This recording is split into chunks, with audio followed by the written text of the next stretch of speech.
ഞാൻ ജോലിക്ക് പോകുമ്പോൾ ചിലപ്പോൾ ലോട്ടറി എടുക്കാറുണ്ട്. അപ്പോൾ ഒരിക്കലും പ്രായമുള്ള അമ്മൂമ്മ എൻ്റെ കയ്യിൽ ലോട്ടറിയും കൊണ്ട് വന്നു. അപ്പോൾ ഞാൻ ലോട്ടറി എടുത്തു.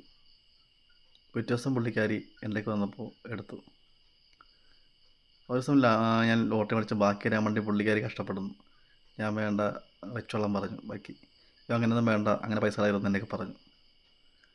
അപ്പോൾ ഒരു കെയറിങ് പോലെ, ഒരു അമ്മൂമ്മ പേരക്കുട്ടിയെ നോക്കുന്ന പോലെ ഒരു ഇത് എനിക്ക് ഫീൽ ചെയ്തു. അപ്പോൾ ഞാൻ തിരക്കിയപ്പോൾ ഈ അമ്മൂമ്മ കല്യാണം കഴിച്ചിട്ടില്ലായിരുന്നു. സ്വന്തം ചേച്ചിയായിട്ടാണ് താമസിച്ചിരുന്നത്. ചേച്ചിക്കൊരു മകനുണ്ടായിരുന്നു.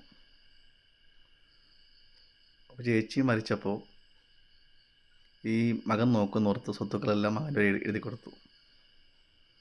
പക്ഷേ ചേച്ചിയുടെ മകൻ ഉപേക്ഷിച്ചു സ്വത്തൊക്കെ കേട്ട് കഴിഞ്ഞപ്പോൾ. ജീവിക്കാൻ വേറെ മാർഗ്ഗമില്ലാതായപ്പോഴാണ് ഈ ലോട്ടറി വിൽപ്പന തുടങ്ങിയത്. ഇടയ്ക്കെന്നെ ചോദിക്കും ലോട്ടറി അടിക്കാറുണ്ടോ എന്ന് ചോദിക്കും. ഞാൻ പറഞ്ഞില്ല, അടിക്കാറില്ല, ഇടയ്ക്ക് അടിക്കുമായിരിക്കും ഞാൻ പറയും. അപ്പോൾ എന്നെ ബുദ്ധിമുട്ടുകൊണ്ട് ഇടയ്ക്ക് വല്ലപ്പോഴേ വരത്തുള്ളായിരുന്നു. കഴിഞ്ഞ അമ്മൂമ്മ തന്ന ലോട്ടറിക്ക് 5000 അടിയുണ്ടായിരുന്നു. ഇപ്പം അമ്മയെ കാണുന്നില്ല, എന്തു പറ്റിയെന്ന് അറിയാൻ മേല. പുള്ളിക്കാരി കിടക്കുന്നത് ചുരരിക അമ്പലത്തെങ്ങാണ്ടാണ് കിടക്കുന്നത്. ഇപ്പം കാണുന്നേ ഇല്ല, എന്തു പറ്റിയെന്ന് അറിയാൻ മേല. നല്ല പ്രായമുണ്ടേ. നമ്മുടെ ജീവിതത്തിൽ ആരും പ്രതീക്ഷിച്ചുകൊണ്ട് ഒരു കാര്യം ചെയ്യാൻ പോകരുത്. ഇന്നാളുണ്ടാവും പ്രതീക്ഷിക്കാൻ പോകരുത്.